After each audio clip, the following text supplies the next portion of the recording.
Ele é um dos capítulos mais difíceis de se interpretar da Bíblia. O capítulo 9, 10 e 11. Porque a partir daqui, Paulo ele começa a combater uma doutrina de incredulidade. Antes da gente continuar, eu já ia esquecendo. Tem alguém nos visitando essa noite? Alguém? Eu queria pedir que as líderes que estão aqui pudessem se levantar e cumprimentar essas moças. Fique com sua mão levantada. Sejam muito bem-vindas e que o Senhor as abençoe e continuem conosco, se não estiverem ainda em nenhum lugar para estar. Então, vamos continuar, né? A partir desse capítulo, Paulo ele começa a confrontar uma incredulidade que estava se espalhando pelo meio dos romanos, pelo meio dos israelitas. Nós vimos na semana passada, quando nós falamos sobre o capítulo 8 de Romanos, que é sobre viver no Espírito, né? Sobre andar no Espírito. E Paulo ele termina esse capítulo 8 com uma alegria, uma euforia diferente, mas ele inicia o capítulo 9 do livro de Romanos triste. E eu queria convidar você a abrir sua Bíblia comigo lá em Romanos 9. Romanos capítulo 9.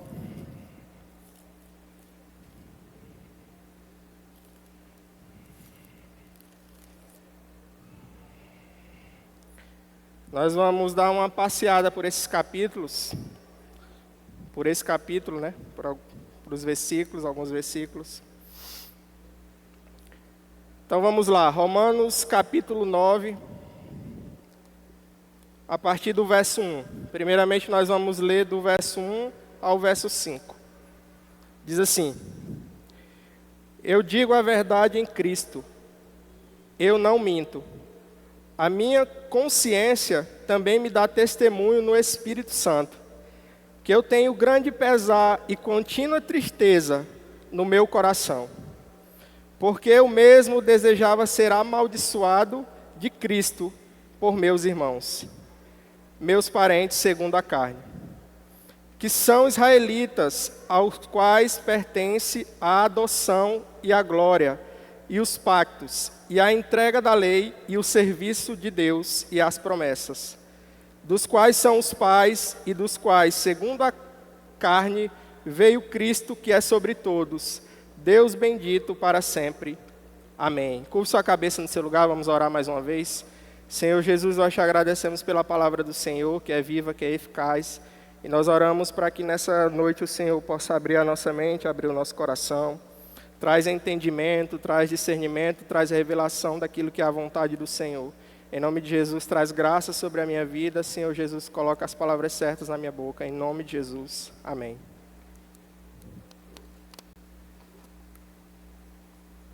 Vamos lá.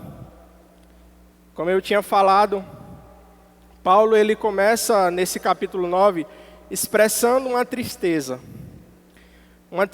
profunda no coração de Paulo. E ele fala, e inclusive ele afirma que o Espírito dá testemunha sobre essa tristeza em seu coração. Mas Paulo aqui já havia passado por todo o processo da conversão. Talvez todos já saibam como foi, a maioria já sabe, onde Paulo ele tem um encontro com Cristo a caminho de Damasco, onde ele cai, o Senhor se revela e pergunta, Saulo, Saulo, por que você me persegue? E aí Paulo fica cego, tem toda aquela coisa, o Senhor levanta um profeta, o profeta vai, dá orientações a Paulo, ora por ele, seus olhos são abertos, e a partir daí ele começa a pregar o Evangelho. E aqui já era um Paulo que andava constantemente com o Senhor, andava constantemente com Cristo, já havia escrito os 8 capítulos anteriores, né? E Paulo começa dizendo que o seu coração está triste. Por quê? Pelos seus irmãos, pelo povo israelita. Porque se nós pararmos para pensar e nós pegarmos historicamente, Israel é a nação pela qual veio Cristo.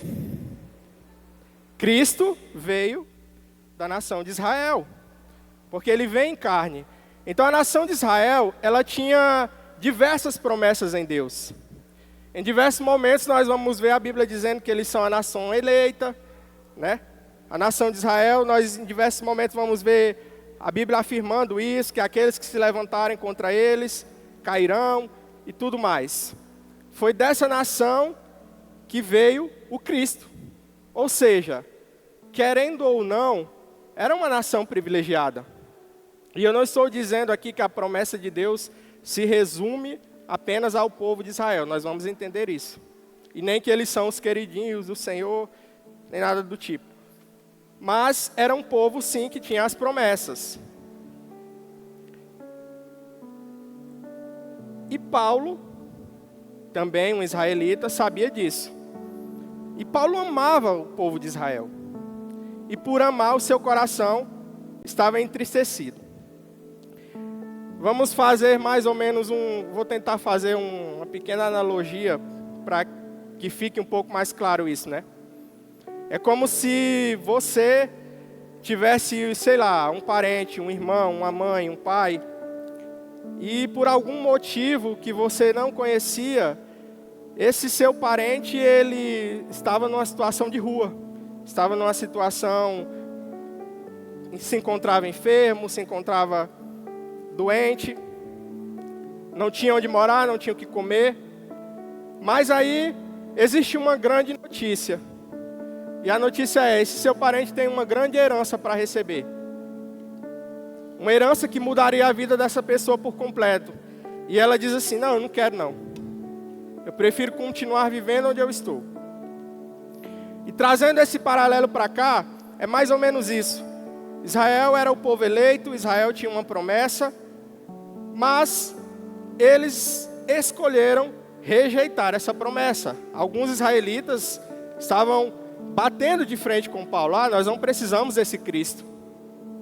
Paulo estava dizendo, estava pregando sobre que nós não podemos ser justificados por nós mesmos. Nós aprendemos isso alguns sábados atrás. Mas alguns israelitas diziam: não, eu não preciso desse Cristo. Se eu sou a nação eleita, se Israel é a nação eleita, para que eu vou querer esse Cristo? Então isso gerou essa tristeza no coração de Paulo. Quando nós experimentamos algo que é bom demais, qual é a nossa tendência?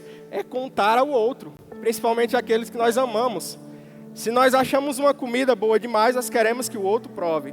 Se nós achamos uma coisa que talvez dê dinheiro, isso aqui está dando lucro, eu vou contar ali para o meu irmão e meu irmão vai prosperar também.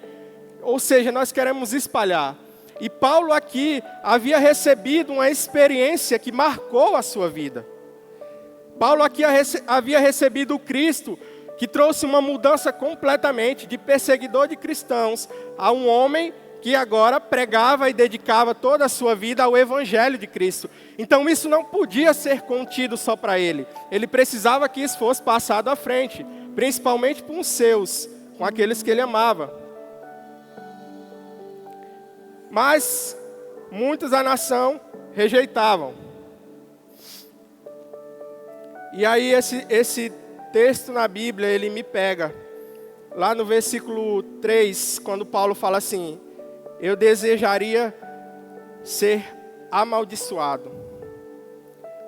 Eu desejaria ser apartado de Cristo, para que os meus se entregassem a Ele. E eu não sei você, mas quando eu lia isso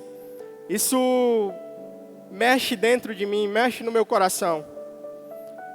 Porque Paulo, ele estava disposto a perder a própria salvação. Ele estava disposto a ir para o inferno, para que os seus fossem salvos. Para que os seus recebessem Cristo como Senhor e Salvador. É claro que ele não tinha esse poder. É claro que ele não poderia salvar nem a si mesmo, quanto mais os outros. Mas o seu coração, em seu coração havia esse desejo. Eu desejava que eu fosse apartado de Cristo para que os meus se entregassem a Ele. Paulo aqui compreendia uma entrega a Deus, de forma que eu fiquei me perguntando: Senhor, que tipo de entrega é essa? Um homem disposto a entregar a sua vida inteira. Um homem que decide abrir mão dos seus desejos. E ele havia feito isso. Por mais que ele não fosse capaz de salvar o próprio Israel, mas Paulo dedicou toda a sua vida à pregação do Evangelho de Deus. Paulo renunciou os seus amores, Paulo renunciou às suas vontades, o seu conforto. Ele decidiu abrir mão de tudo isso para pregar o Evangelho de Deus, para viver uma vida inteiramente dedicada ao Senhor, mesmo sabendo que de alguma forma ele seria perseguido, mesmo sabendo que de alguma forma ele seria talvez até mesmo morto. E foi o que aconteceu.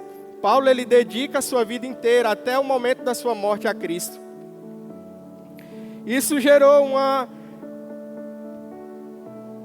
inquietação muito grande no meu coração.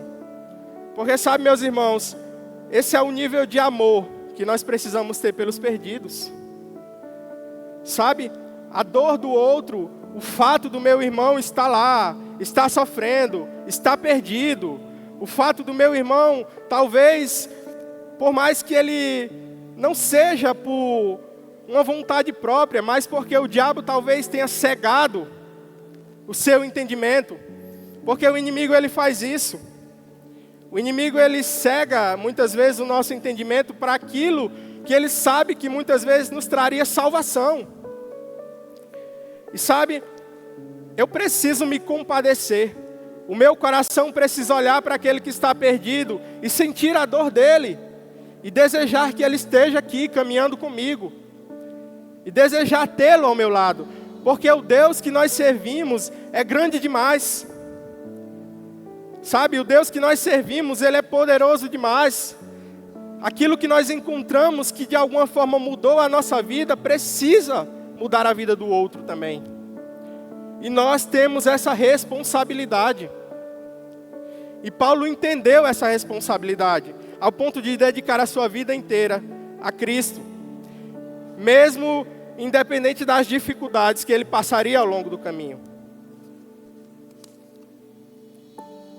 No sábado passado,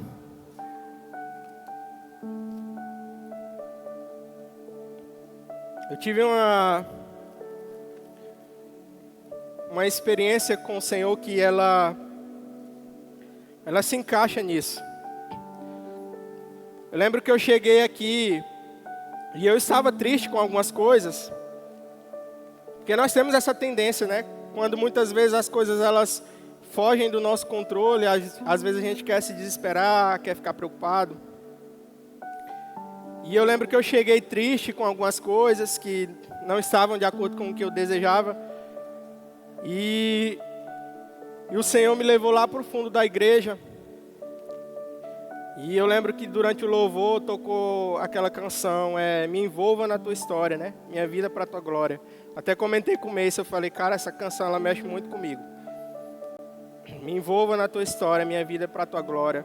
O Senhor me levou a uma lembrança que eu não lembrava mais. Em 2016, eu estava lá na Chácara da Vitória. Estava tendo um evento que nem existe mais hoje, esse evento. E eu lembro que lá começou a tocar essa canção. E o Senhor me levou para um lugar apartado da chácara.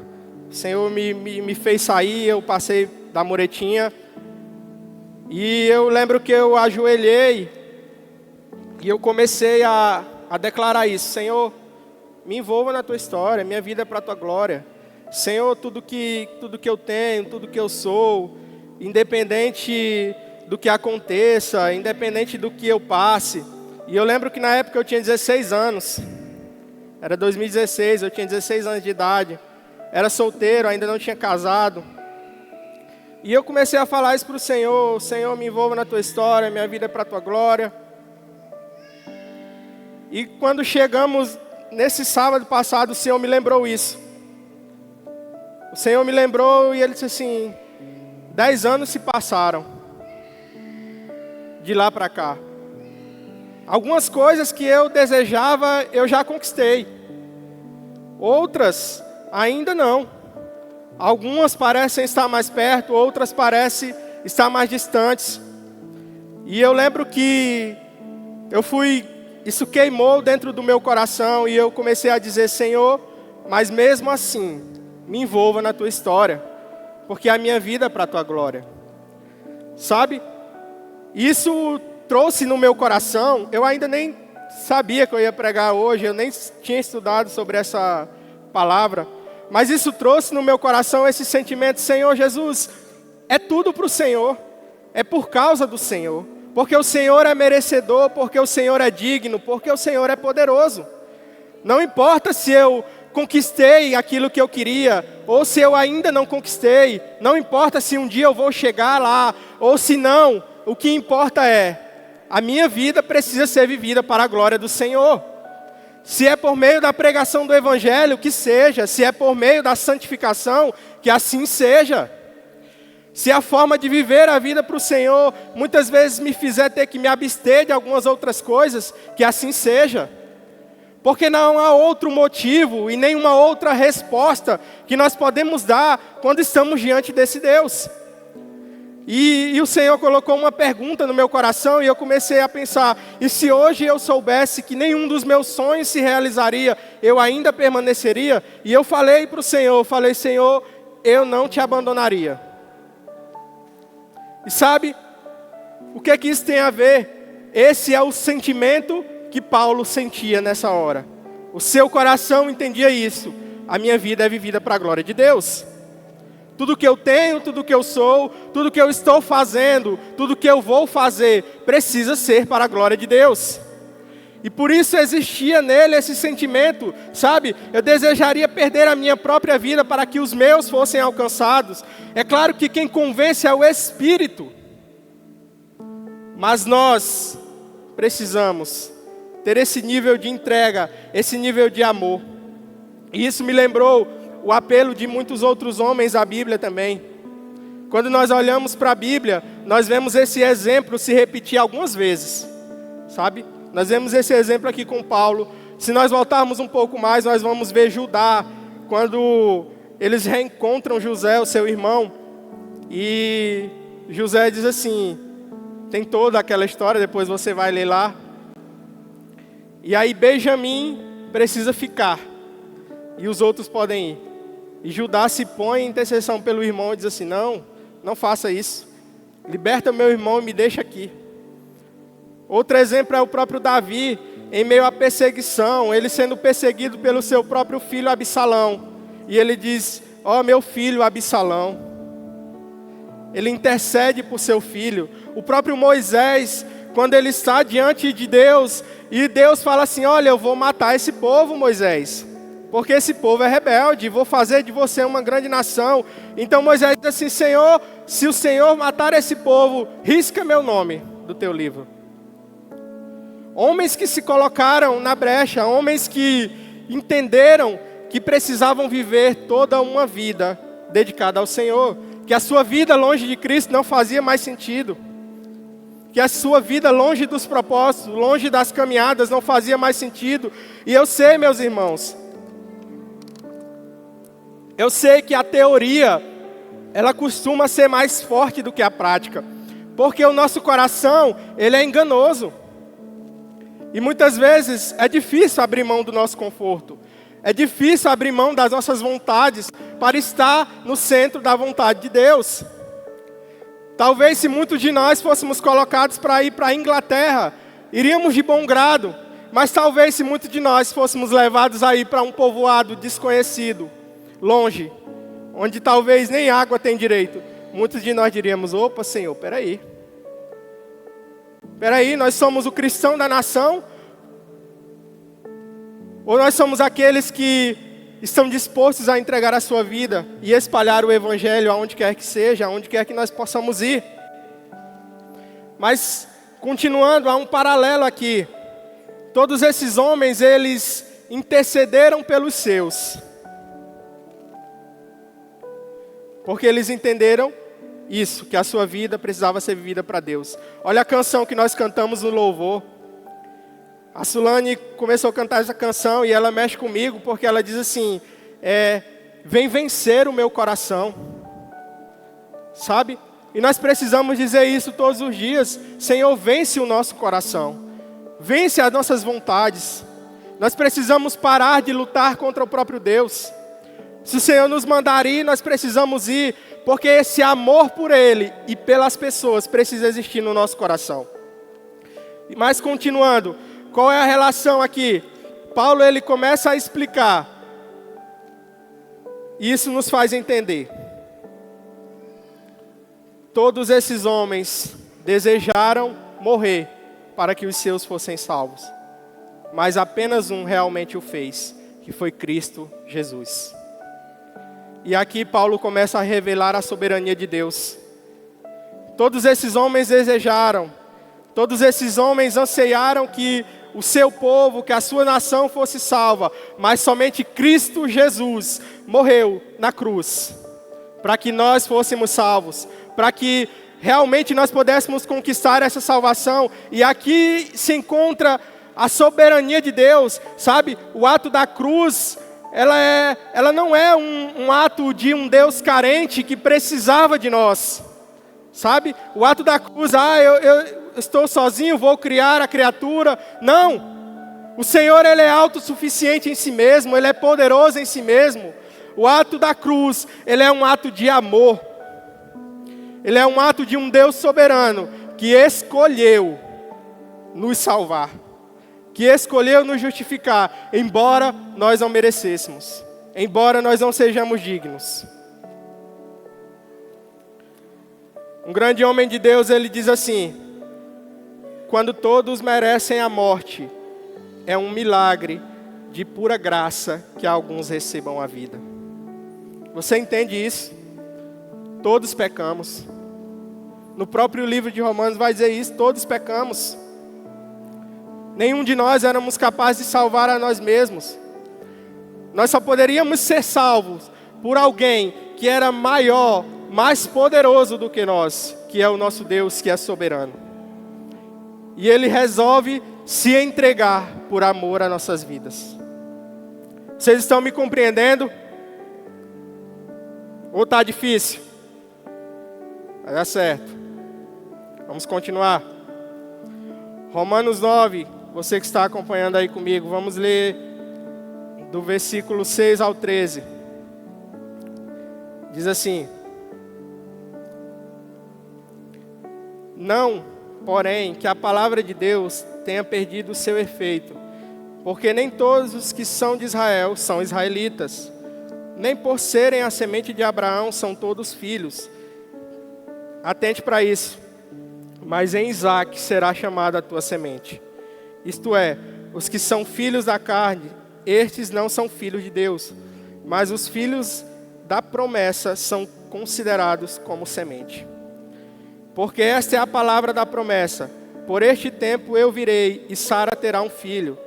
E não somente isso, mas também quando Rebeca concebeu de um de nossos pais, Isaque.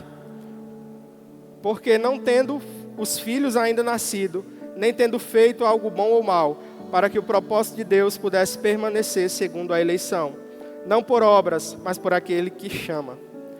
Isto foi dito a ela: o mais velho servirá ao mais jovem. E como está escrito, Jacó eu tenho amado, mas Esaú eu tenho odiado. Olha aqui para mim. Esteja atento a isso, porque eu sei que talvez pode parecer um pouco complicado de se entender. Mas vamos lá. Isaque era filho de Abraão, certo? Mas Abraão teve só um filho? Não. Ele também teve Ismael.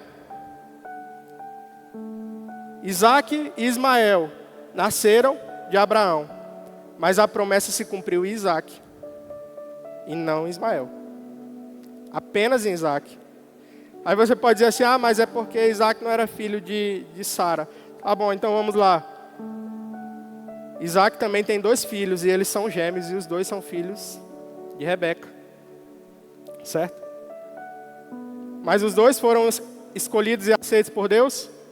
Não. Apenas Jacó. E o que é que isso quer dizer, Gil? Isso quer dizer que Deus é um Deus individualista, que Deus ele aceitou um, mas por puro prazer ele recusa o outro?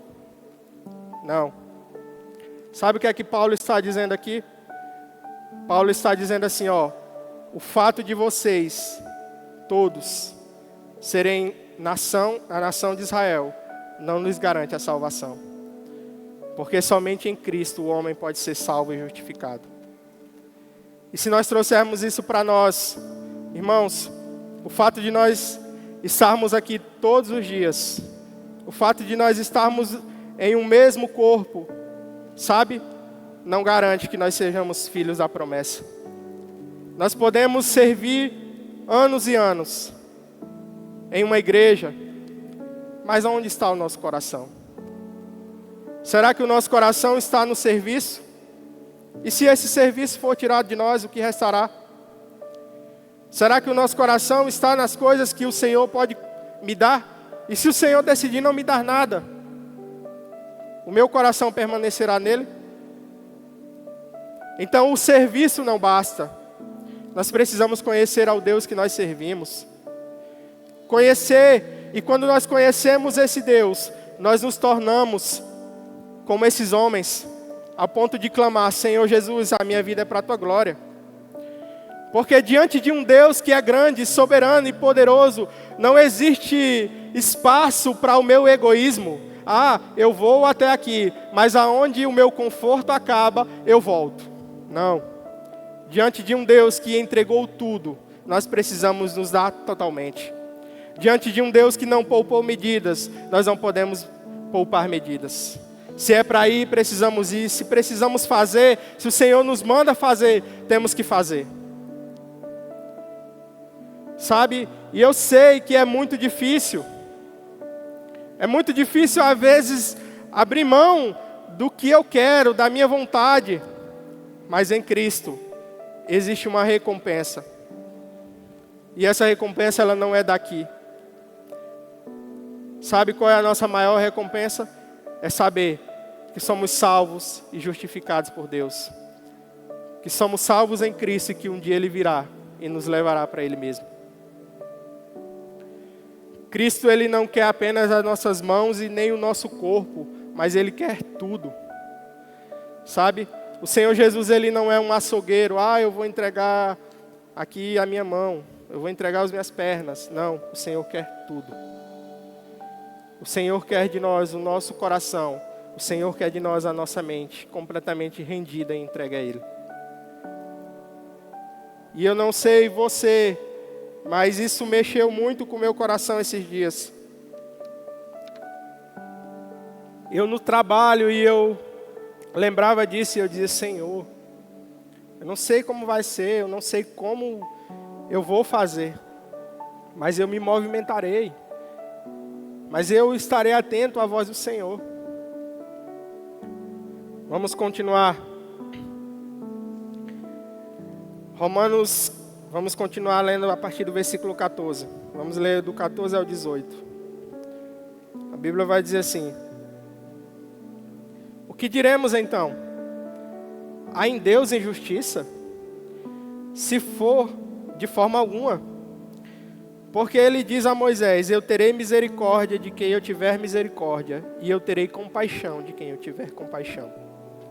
Assim, pois, não é daquele que quer, nem daquele que corre, mas de Deus que manifesta a misericórdia. Porque a Escritura diz a Faraó, para este mesmo propósito eu te levantei, para mostrar o meu poder em ti, e para que o meu nome seja declarado em toda a terra. Portanto, ele tem misericórdia de quem ele quer ter misericórdia e endurece a quem quer.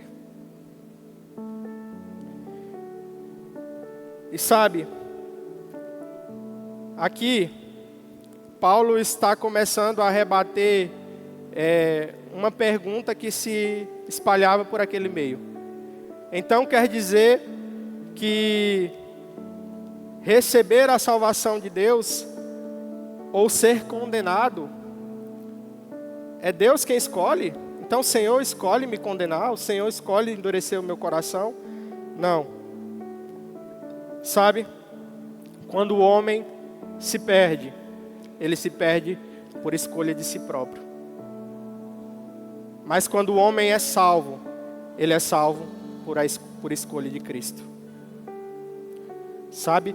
O fato de nós sermos escolhidos por Deus e salvos por Cristo não significa que nós somos bonzinhos, nós somos merecedores. Não. É Cristo quem nos escolheu. É Cristo quem nos salva. Então você talvez diga assim: mas isso é injusto. Então Deus está sendo injusto? Não, pelo contrário, Ele está sendo misericordioso. Porque Deus, Ele não nos deve a sua graça. Deus, Ele não nos deve a salvação. Deus, Ele não nos devia a cruz. O Senhor veio para morrer por mim na cruz porque Ele me devia. Não, o Senhor não nos deve nada. Nós entregamos a nossa vida para Ele, nós entregamos tudo que temos por Ele, porque Ele já pagou um alto preço por nós. E hoje esse entendimento ele existe no nosso coração. Mas nós não podemos salvar a nós mesmos, é tudo pela misericórdia de Deus, é tudo pela graça de Deus. Deus não me deve a salvação, eu vou fazer as coisas certinhas, eu vou dedicar a minha vida, então significa que o Senhor precisa me salvar, porque Ele me deve isso, de forma alguma. O Senhor não nos deve nada. O nosso único merecimento era a condenação. E por meio da graça de Deus, Ele escolhe nos salvar.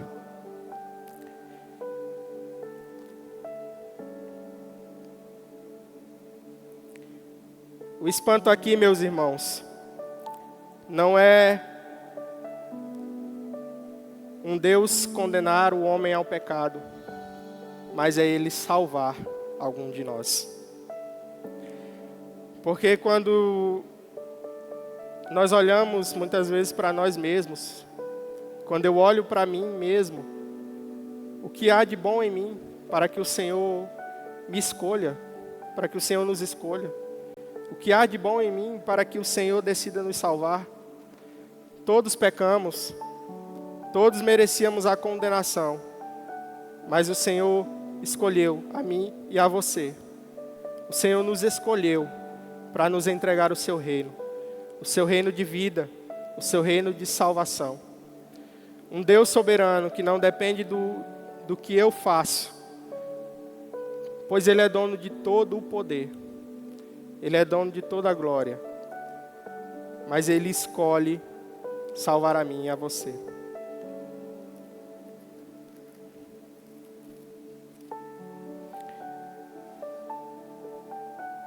E então nós chegamos a Romanos 9, 19 e 29. Eu sei que é um pouco extenso, mas esse capítulo ele precisava ser lido por completo. Do 19 ao 29, Paulo continua dizendo assim: Tu dirás a mim então, porque ele ainda achou culpa?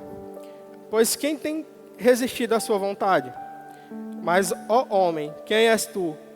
Para que contentes a Deus, para que contertes a Deus. Dirá a coisa formada ao que formou: por que tu me fizeste assim?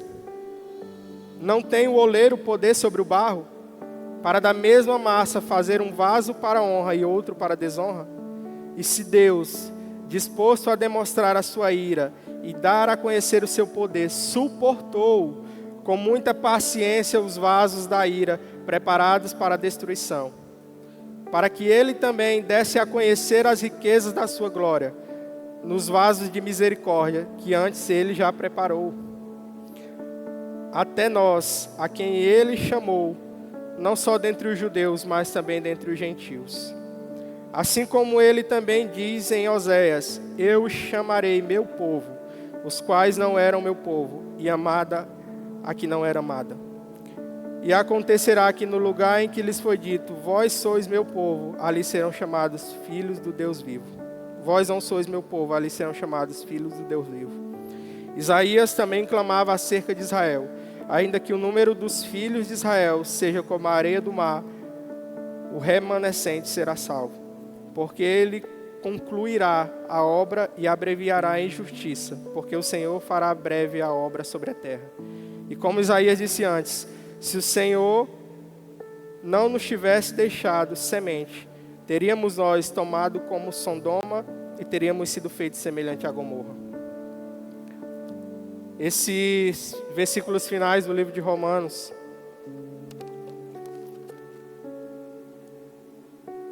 é como eu falei agora há pouco. Nós não somos capazes de salvar a nós mesmos, mas o Senhor, em sua infinita misericórdia e graça, Ele nos salva. Mas sabe, meus irmãos, muitas vezes nós queremos cobrar as coisas de Deus. A nossa sociedade, ela está cada vez mais egocêntrica, sabe? Se você parar para observar, cada dia que se passa, o homem tenta se colocar no centro e fazer de Deus secundário, sabe? É sempre, faça a sua vontade. Ninguém vai tomar conta da sua vida, você é dono da sua vida. Meu corpo, minhas regras, sabe? E cada vez mais nós ficamos mais egocêntricos. Nós tentamos nos colocar muitas vezes em um pedestal e fazer do Senhor o nosso servo. Mas não é assim. Você entende isso? Paulo, ele faz essa analogia. Ele diz assim, o vaso de barro, ele pode dizer ao olheiro: ei, você está fazendo errado. Não é dessa forma. E quem somos nós para questionarmos a um Deus soberano? Quem somos nós para dizer, não é dessa forma, é dessa outra? Não, se Deus falou, é assim, é assim. Meu corpo, minhas regras. Não, o corpo não é seu, é de Cristo. Porque sem Cristo você não teria esse corpo. Sabe, mas é a minha vontade. Não, a vontade de Deus precisa prevalecer. E sabe de uma coisa? O Senhor não nos deve. Muitas vezes nós queremos colocar o Senhor no banco, sabe, dos réus, e nós somos o juiz. Senhor, o Senhor está vendo. Eu estou te seguindo, eu estou fazendo isso, eu estou fazendo aquilo. Por que isso não está acontecendo? Por que eu não estou recebendo? Por que talvez não está saindo do jeito que eu quero? Ei, quem disse para nós que Deus nos deve explicação?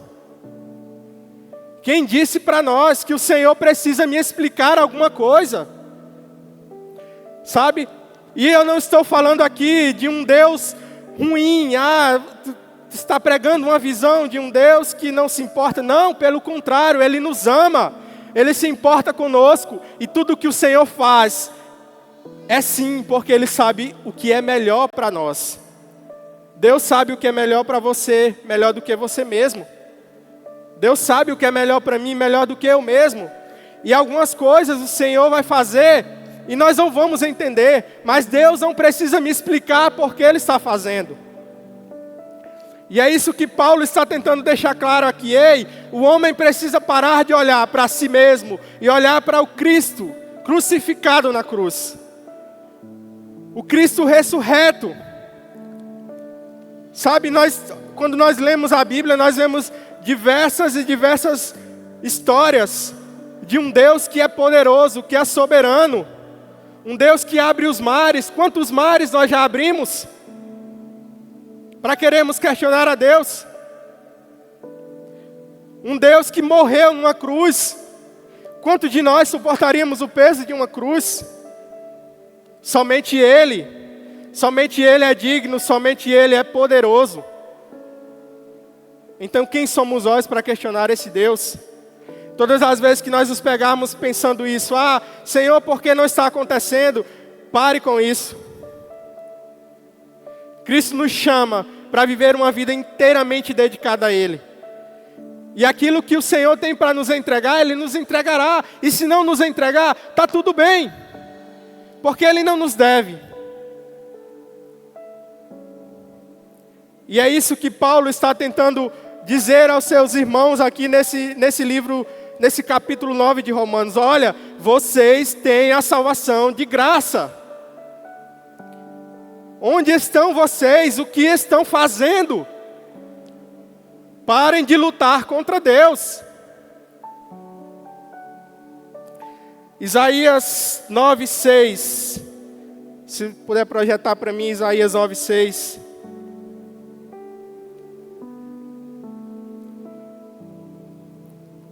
Olha só o que esse texto aqui fala. Porque para nós um menino é nascido, para nós um filho é dado, e o governo estará sobre o seu ombro. O seu nome será chamado Maravilhoso, Conselheiro, Poderoso, Deus, o Pai Eterno, o Príncipe da Paz.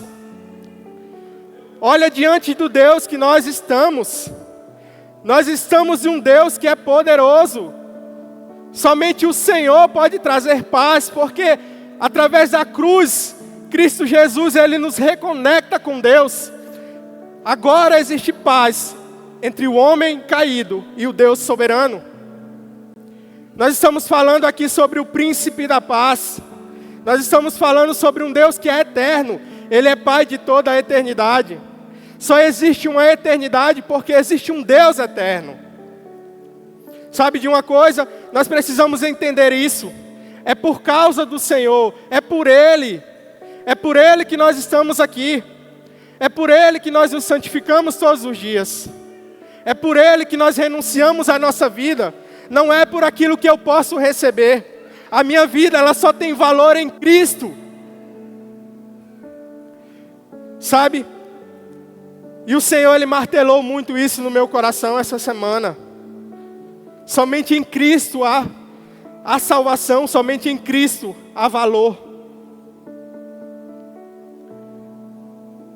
E eu queria convidar você a ficar de pé no seu lugar. E o ministério de louvor pode subir.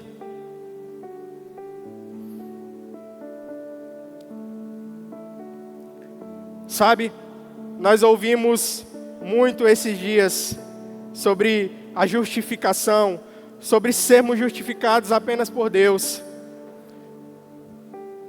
E agora você está diante de um Deus que é poderoso. Você entende isso? Você está diante de um Deus que é poderoso. Você está diante de um Deus que não precisava nos conceder a salvação, mas ainda assim decidiu nos salvar. Nós estamos diante de um Deus que pode fazer muito mais aquilo que nós pensamos ou imaginamos. E qual tem sido a nossa resposta diante desse Deus? Sabe? Será que nós temos nos achegado diante de Deus apenas como é só mais um culto, é só mais uma oração, é só mais uma palavra? Não, meus irmãos. Não pode haver reservas. Não pode haver medidas. Curve a sua cabeça aí no seu lugar. Não espere uma canção. Lembre do que nós já cantamos. Nós cantamos, Senhor, quebra o silêncio. O Senhor vem sobre as montanhas. Vence os nossos corações. Vence os nossos corações que muitas vezes querem fazer a sua própria vontade. Os nossos corações que muitas vezes priorizam o próprio conforto. Sabe? Nós precisamos ser aqueles que estão dispostos a conhecer esse Deus. Olha outra canção que nós cantamos. Nós não somos aqueles que diz: vai lá, Moisés. Vai lá, meu irmão. Aprende sobre Cristo. Aprende sobre Deus. Vem aqui e me fala o que Ele te falar. Não. Nós precisamos ir diante desse Deus e dizer: Senhor, fala o Senhor comigo. Sabe, Senhor, fala o Senhor comigo. Sabe, conhecer a esse Deus, não de ouvir falar, mas de realmente, sabe, uma vida vivida e entregue para Ele. Porque somente quando nós tivermos esse entendimento, tudo aquilo que é passageiro, tudo aquilo que é secundário, ficará de lado. Sabe? E eu convido você, se você tem coragem, faça essa oração aí no seu lugar. Mas não faça porque eu estou pedindo. Encontre essa verdade em seu coração. Sabe? Olhe para dentro de você e diga: Senhor, se eu conquistar, eu permanecerei, mas se eu não conquistar, eu ainda ficarei. Somente em Cristo. És a minha realidade. Ore no seu lugar, se entregue. Você é livre nesse lugar. Chore, grite, faça o que você desejar. Teus pensamentos me definem. És tudo para mim. Tu és a minha realidade. Vamos lá, Aliança Jovem. Nós estamos diante de um Deus soberano. És a minha realidade. Deus que merece todas as nossas forças. Nós estamos diante de um Deus que nos salvou, mesmo que nós merecêssemos a condenação. Será que é isso que nós temos para dar diante desse Deus?